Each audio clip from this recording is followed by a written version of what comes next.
Hey, what's up everyone? This is Brendan Lowe here from Jazz Piano School, and welcome to episode number 142. Now this is going to be the 12 ingredients you need for jazz piano success. Okay, this is going to be absolutely amazing episode. I'm going to go through the 12 crucial things you need to have jazz piano success. Now before we dive in, I just want to let you know that we have started building an app.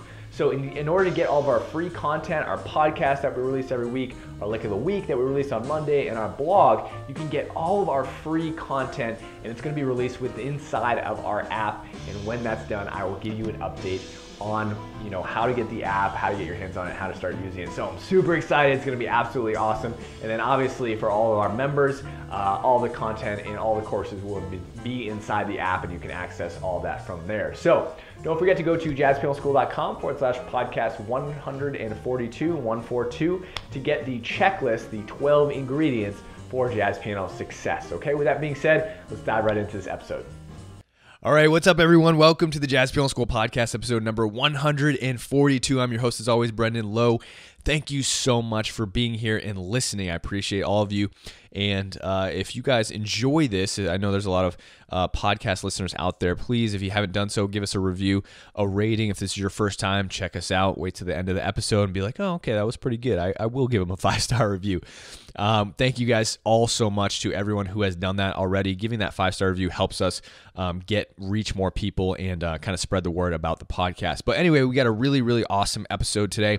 And this is going to be on the 12 ingredients for jazz piano success. Now, this came to me, this idea for the podcast, as I was thinking about recipes, right? And how, different things kind of go into recipes to create different types of food or drinks or whatever, you're using a recipe for. But there absolutely is kind of a recipe for jazz piano success. And I wanted to kind of put that together for all of you so you could kind of have an idea of where you're at. Like what it's kind of like a, what's the right word? I can't think of it, but I guess just a comparison chart, not a comparison chart, but just, something to kind of gauge what you need to do, what you need to learn and accomplish, right? Now, obviously, in jazz piano is just, it's just a smorgasbord. I mean, there's so much information out there, but I wanted to simplify things. I wanted to put 12 of these ingredients into, this episode, so you could really focus and understand what you need to do. And I guarantee there's going to be things in here that you can obviously work on, you can need to improve upon, and you'll know, like, oh, I've got steps 4, 6, and 5 down. Let's work on steps 3, 2, and 10, So you're really going to have like a nice little kind of plan to go off of. And I'm going to give you the checklist. We're going to create a checklist for you. Go to JazzPianoSchool.com/podcast 142 to get the checklist, or I guess I should say the recipe for success. You'll have all of the ingredients that I'm going to be talking about.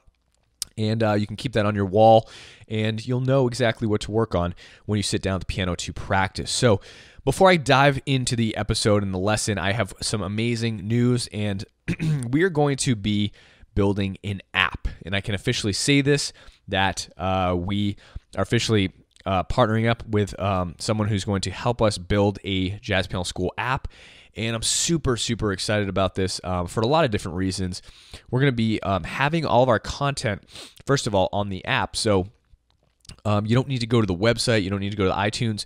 You'll have all of our content within the app. So you can pull it up on your phone. You can pull it up on your iPad, your computer, whatever.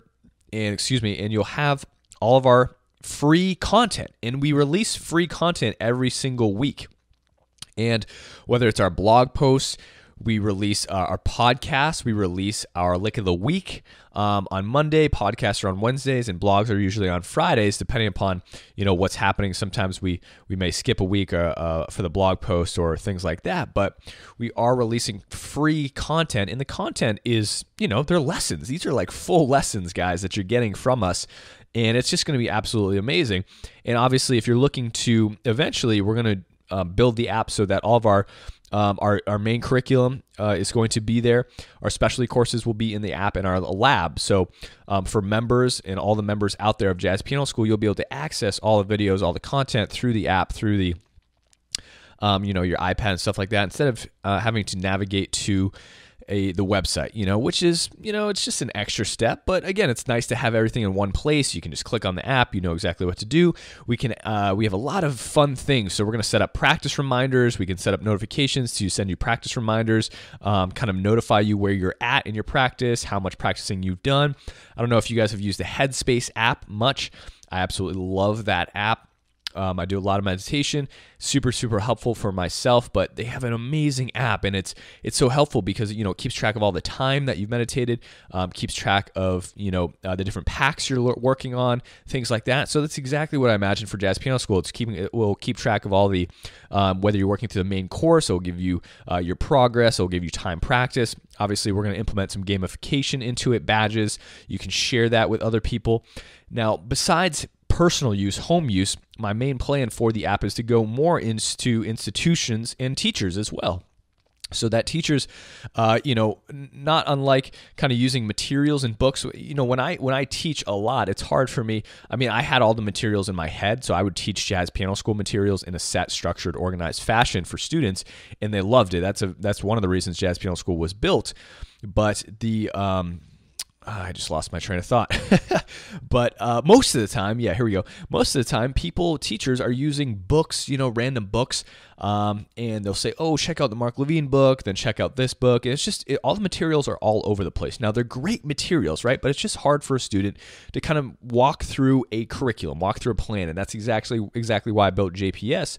So teachers will be able to use the app and assign you steps within Jazz Piano School. Now, the teacher will still be there live to help you through things, but it'll be such a nice thing. Like, instead of having to use like 10 random jazz piano books, everything you need will be inside the app, and they can check your progress. They can assign you work.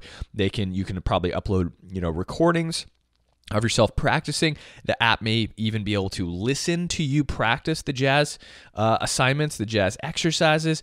It's going to be absolutely fantastic. And for teachers, schools, and institutions, I think this is going to be just a huge turning point, because so many teachers are already asking us, hey, Brennan, can we use your materials to teach?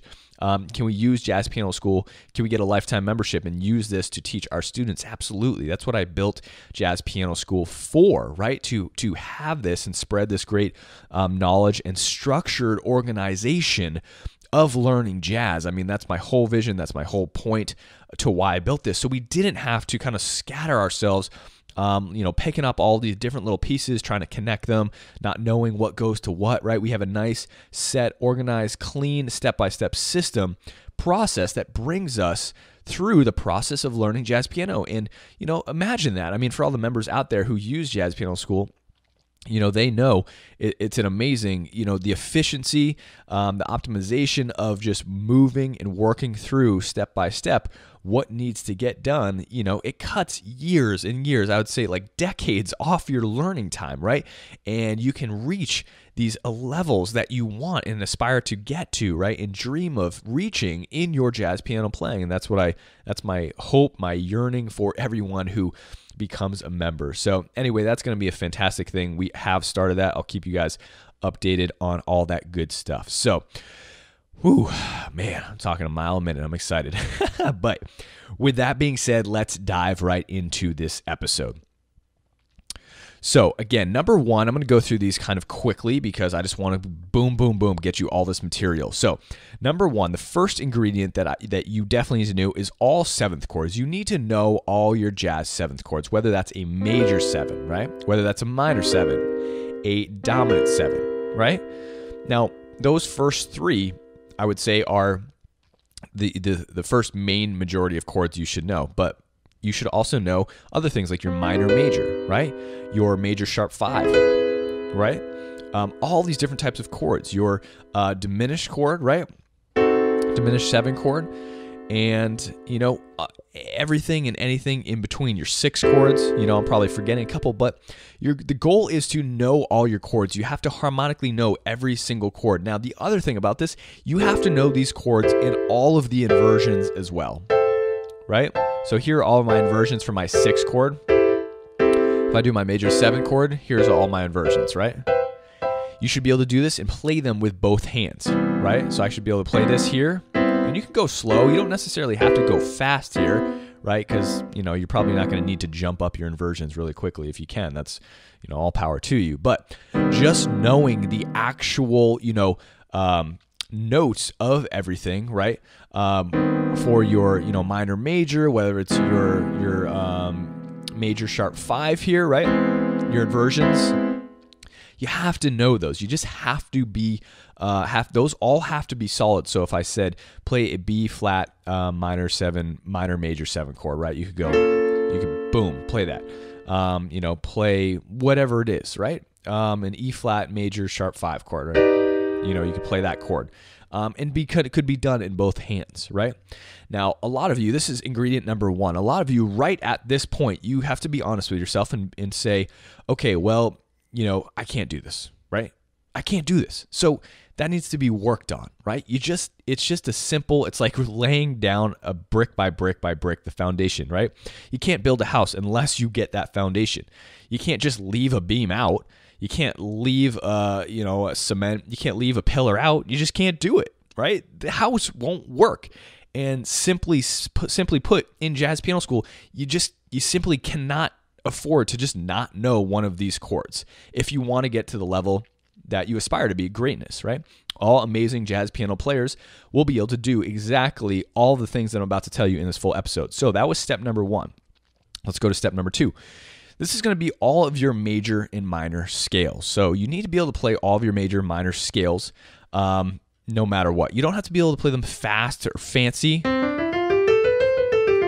Right, you just need to be able to play them without any hesitation, without any guess. You need to know, right? You need to know exactly all of the notes in your scales. Now, for your minor scales, the scales that you are going to need to know for your minor harmony in jazz, okay, essentially are going to be your three different types of scales. So basically, I'll take it in a 2-5-1. So if we have a D minor 7 flat 5. Okay, there's going to be 3 types of C minor scale that you're going to want to know. Okay, so melodic minor. Actually, we'll start from the back up. So the first chord, right? Your melodic minor. Now in classical, you're coming down a different way. You're going up and coming down a different way. In jazz, you're just using one scale. So your melodic minor, you're going to need to know, right? And that's going to be used on the last chord, so on your 1 major 7. Now, on your 5 chord, your dominant chord, you need to know your harmonic scale, your C harmonic scale. Okay? Right? So when I start my scale on G, it sounds like this. Right? And that's what I would use over the 5 chord. Okay? And the last one's just going to be your natural minor scale, and that's what you're going to be using over this minor 7 flat 5, right? So on your 2 chord, you're essentially playing a C minor natural scale, right? C natural minor scale. But I'm going to start it on D, right? So D, okay? And then you're moving to your harmonic minor, and then finally melodic minor, right? Okay, so your minor scales, your minor and major scales, you just need to be able to know those in all keys. And again, you just have to. Otherwise, when you get to that chord, you're not going to be able to play it. Okay, number 3, your diatonic modes.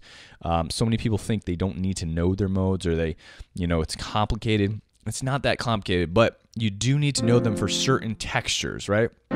So my C, let me see, my C Ionian mode. It's a completely different sound than my C, my C Mixolydian mode. Well, I guess I wouldn't say completely. I should have chosen a different one.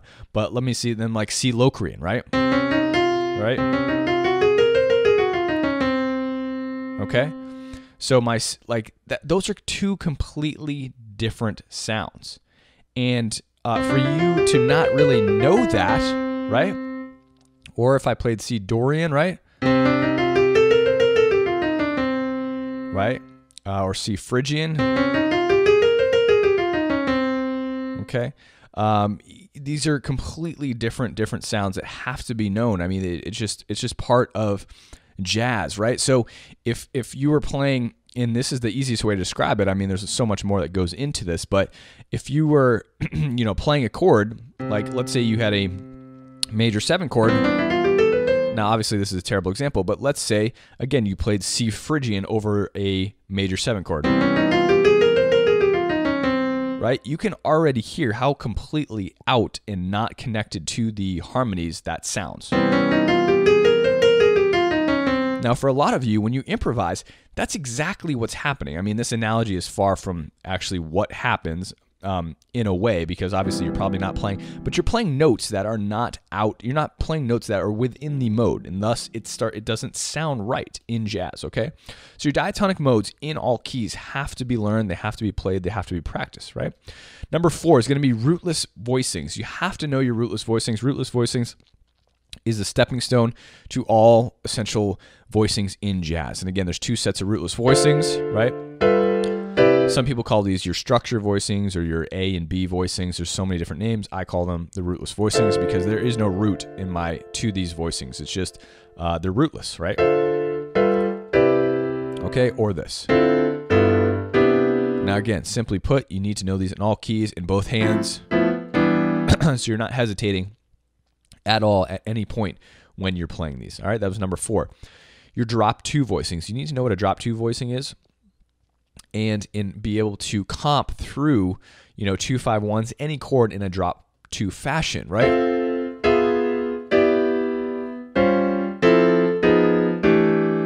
Okay, now I was throwing in some extensions as well, but that is an essential ingredient to creating a jazz sound within your playing, right? You could already hear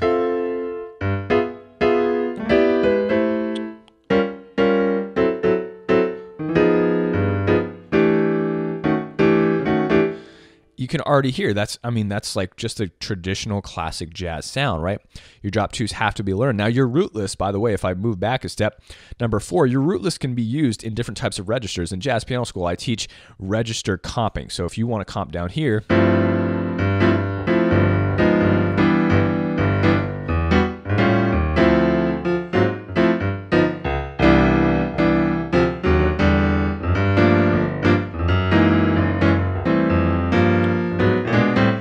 that's a different type of comping than I would use. I wouldn't do that over here, right? In Jazz Piano School, there's different registers that I use different comping methods. Here, I'd use more of a two-hand method. If I were in the key of F,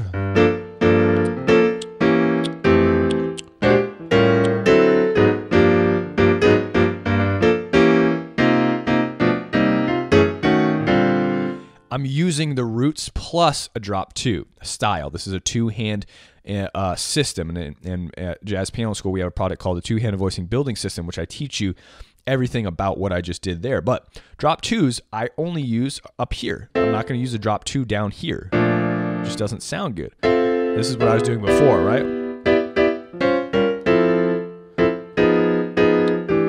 Right, so your drop 2s are used mainly in this register, and then up here we can use rootless in our left hand in octaves, right?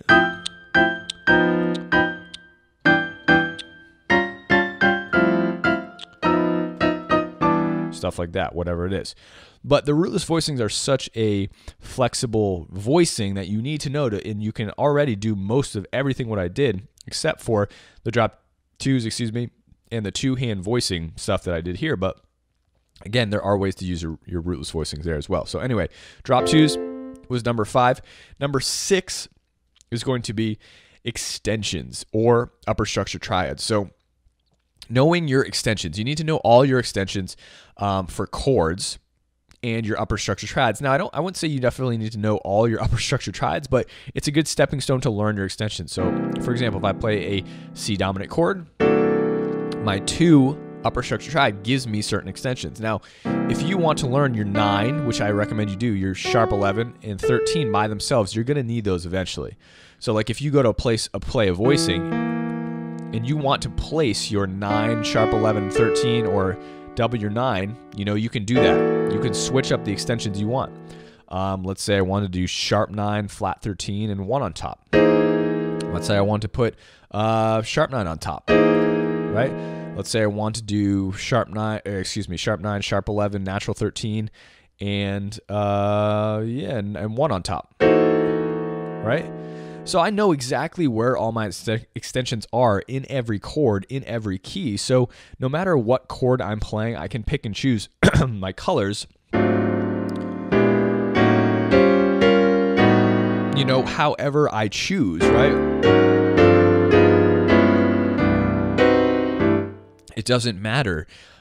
Because it's all, and I have relationships with all of the extensions. Like I know exactly what I'm going to get when I play this sharp 11. I know exactly what sound I'm going to get when I play this 9, when I play this 13, when I play a flat 13. I know because I've used and developed a relationship with all these colors, all the extensions. I can paint my picture using the colors, and that's exactly the level you want to get to. But you need to know all your extensions. Like if I say, what's a flat 13 over a B flat 7 chord? Right? If you can't pick out that note like that, right? Then that just needs to be done. And again, like there's your G flat, right? Here's your regular 13. Here's your flat 13, right? What's a flat 9 in for your G flat 7 chord, right? You should know immediately. It's a G.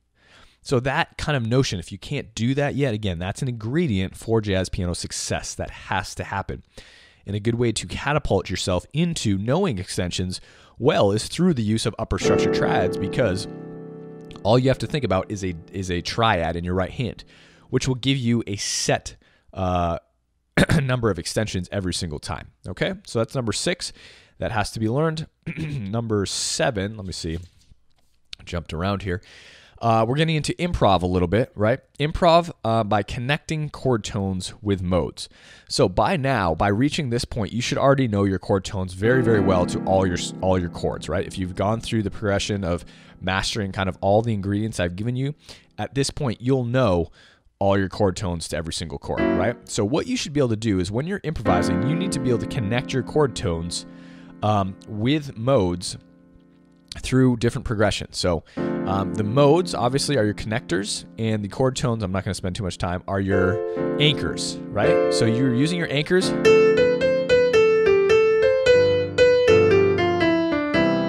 And every time you're making a connection to the new chord tone, you're landing on that chord tone as the chord switches, right? So here's my chord tone. I'm using my mode. I'm landing on a chord tone. Right? That should be able to be done in all keys through any progression. It doesn't matter. I mean, if I move from an A flat major, if I move from an E flat major 7 and then to a D flat major 7, I should be able to do the same thing. Or if I'm going down in half steps, right? Whatever it is. Right? You should be able to move through all chords, any chord, by connecting your mode to the new chord tone that you're landing on the downbeat of 1 for that next chord. Okay? An amazing, amazing exercise. Sterling, one of the JPS staff, actually gave a podcast. I forget what podcast it was, a couple weeks ago, maybe a week ago, 2 weeks ago, on this exact exercise, right? Which is so, so important to jazz, okay? To being able to improvise through anything, right? So that's number 7. Number 8. You need to know some of your improv scales, some cornerstone improv scales, which are going to be your altered scale, right? So in the key of C, your altered scale contains your flat 9, your sharp 9, okay? Your natural third, sharp 11, flat 13, flat 7, and 1. Should be able to play that in all keys and every key. You're going to see a lot of altered chords in jazz, okay? Should be able to play your half whole scale. So half, whole, half, whole, half, whole, half, whole.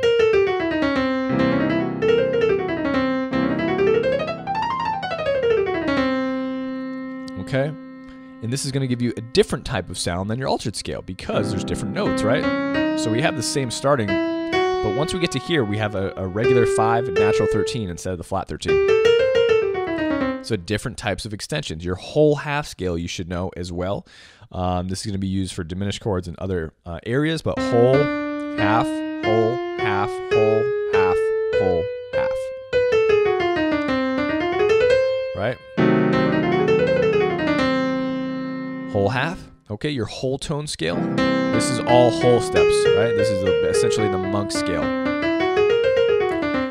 All these scales you should know like the back of your hand, in all keys, going up, going down, starting on different notes, the third, the fifth, seventh. And it's just imperative, right? You just have to know these scales in order to get certain sounds that you want. Okay. So that was number 8. Moving on, number 9, we got 4 more rather. Number 9 is going to be improv with approach notes. You need to know how to improvise with approach notes. You need to know your approach notes, know how to use them. By approach notes, I mean your half steps, maybe your chord scale above, maybe a combination, maybe a bigger combination.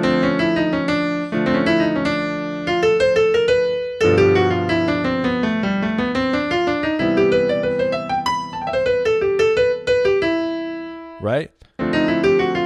So all of these are called approach notes.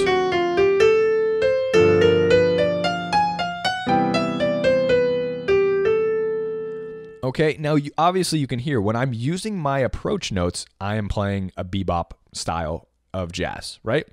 If that's what you're looking for, you need to learn how to play approach notes. It's very, very simple, honestly, and that's what I love about Jazz Piano School. And my approach is that essentially, if you want to sound like this, you need to learn this, right? It's very systematic, very, very formulaic. And then after you've mastered this stuff, and I wouldn't say mastered, but gotten it to a certain level, you can explore. You now have freedom. You've achieved jazz piano freedom to play and express yourself however you want. So if I did want to use approach notes in my solo,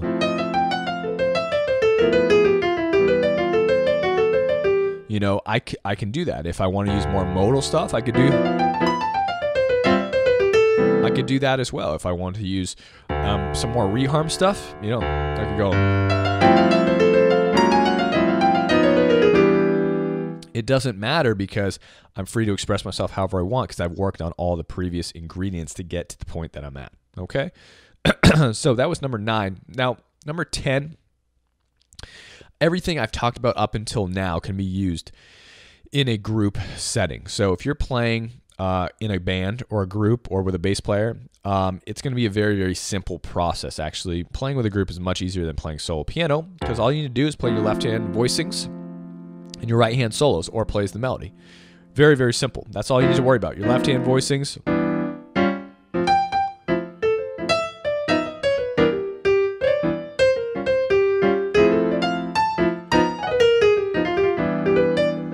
Whatever it is, whatever you're playing. I wasn't really playing anything, and the bass player is walking, the drummer is drumming, right? That's all you need. So it's not that difficult, actually. Just work on everything that we've talked about up until this point. I'm struggling. I need some water. Excuse me. So, number 10, okay? Number 9 was your improv with approach notes. Number 10 is going to be, if you want to play solo piano, you need to know your solo piano components. All right, so what does that mean? How exactly do you cover everything in solo piano while your right hand's doing the melody, right? So there's a lot of things that goes into this,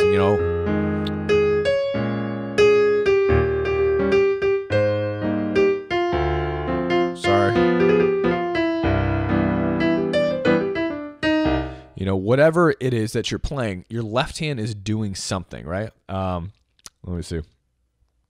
I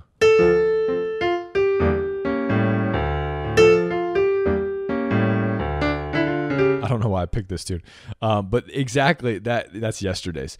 So your left hand is keeping the tempo, right, while your right hand's playing the melody, and it's going to be doing that for any tune that you choose. And again, what's going into this, I can't teach this entire thing, but you have a combination of bass notes, you have a combination of shells, bass note to chord, full chords. I have some tenths in here.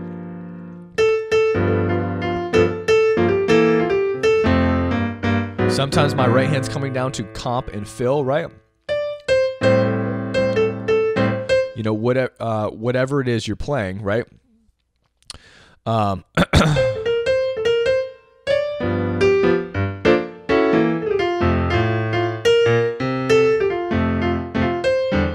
So tenths, I have shells. Those are your left-hand solo piano components. You have to learn how to do that in order to play solo piano. And they're going to change based on whether you're playing a ballad or, right?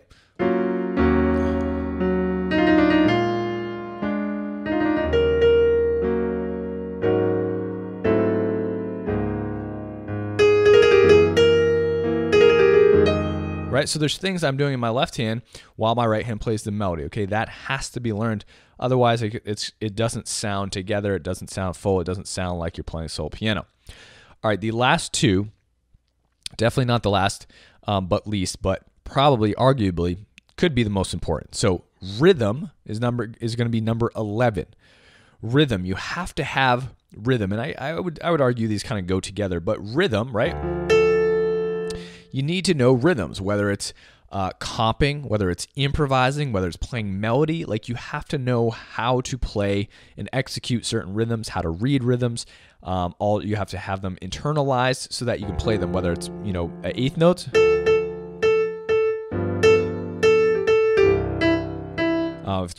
If it's quarter note triplets, 16th notes, right?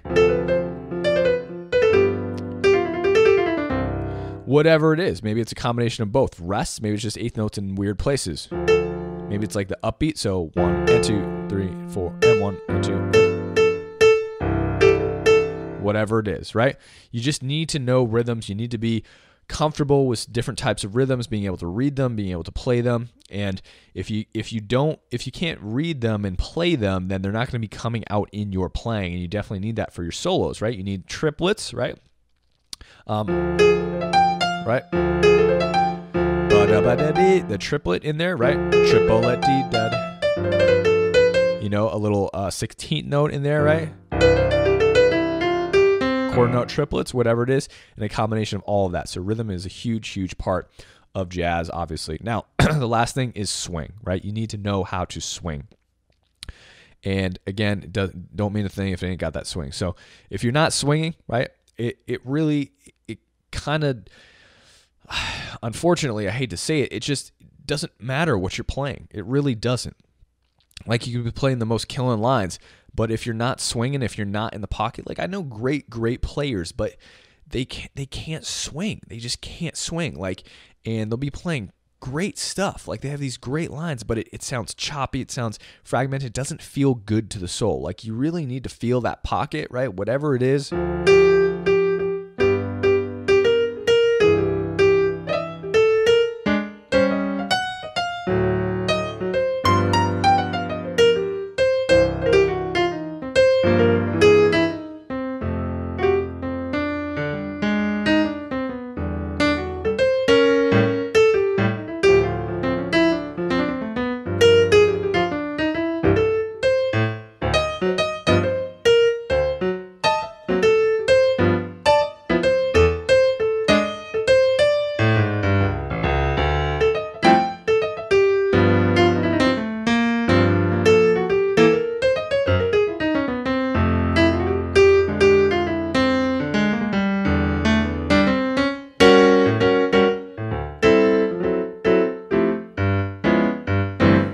Whatever it is, like, it just has to swing in. I know to myself, like, when I'm not swinging and it pains me, like, oh God, I wasn't completely in the pocket. It should always be your goal to always be in the pocket. Like, if there's lines that are coming out of the pocket based on what you're playing, then you got to work on that. So do I. I mean, swinging is a huge thing. Your solo should be swinging at all times, like, if that's the tune that you're playing. At no point in your solo should your playing ever be out of the pocket. It should never not be swinging. It should always be swinging, unless you're intentionally doing it.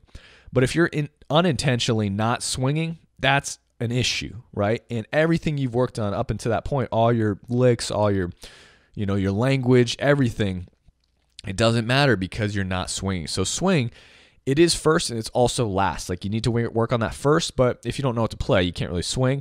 And again, once you've learned what to play, you still need to learn how to swing. It's there at all times. Okay, so probably the most important thing there. Okay, so just to quickly review, all your seventh chords, root position, and all your inversions. Number 2, all your major and minor scales. Number 3, your diatonic modes. Number 4, your rootless voicings. Your drop 2s.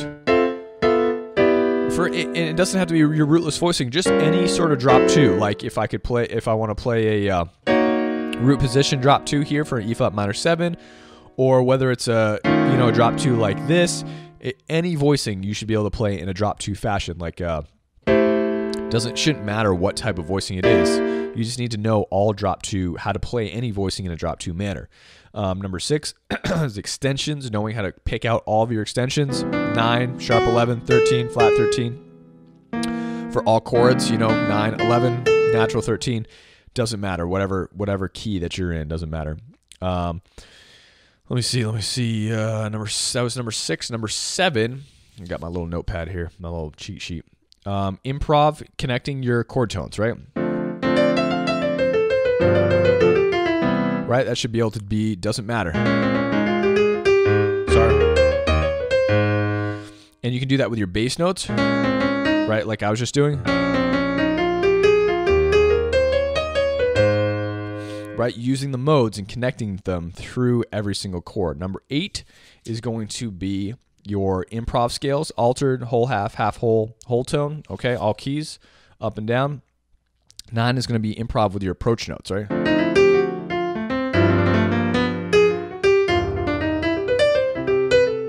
All the different approach notes in half, right? Your half step above, below, your chord scale above, the combination,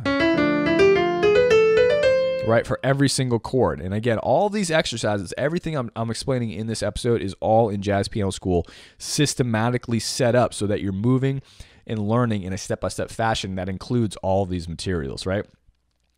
I know when you go and try and do this on your own, you have to look for all these different things in all these different books. Where do you find approach notes? Where do you find all these chords, right? That's why it's so hard and difficult to learn jazz piano. Number 9, let me see. Number 10, your solo piano components. Excuse me. Your bass notes, shells, bass note to shell, bass note to chord, just shells alone, just bass notes alone. These are all left-hand solo piano components. 1, 7, 10, 1 and 10. These are all different types of left-hand solo piano components. You need to be able to put those together and use them with the melody. And finally, number 11 and 12, rhythm is number 11. Work on all sorts of rhythm. And 12 is going to be swinging. Okay, so I hope that's helped, guys. I hope you guys enjoyed this podcast. As always, thank you so much for listening, and I'll see you in the next podcast, and happy practicing. All right, well, I hope you guys enjoyed that episode. I know it was a little bit longer than usual, but I think it's very, very helpful to everyone to know exactly where they are, what they need to do, what they already know. So again, if you haven't subscribed, definitely subscribe to our YouTube channel. We release new podcasts every single Wednesday, and we release a lick of the week every single Monday. And obviously check out our blog as well. And like I said, we're gonna have an app, so you're gonna be able to get all of our free content we put out every single week from within inside that app, okay? And don't forget to go to JazzPianoSchool.com/podcast 142 to get the 12 ingredients you need for success. You can post it up on your wall, keep it there, and know exactly what to work on when you're practicing. And again, if you have any comments, questions, definitely go ahead and leave the comments down below, and we will answer them and help you out as much as we possibly can, okay? Thanks so much. I'll see you in the next podcast episode, and as always, happy practicing.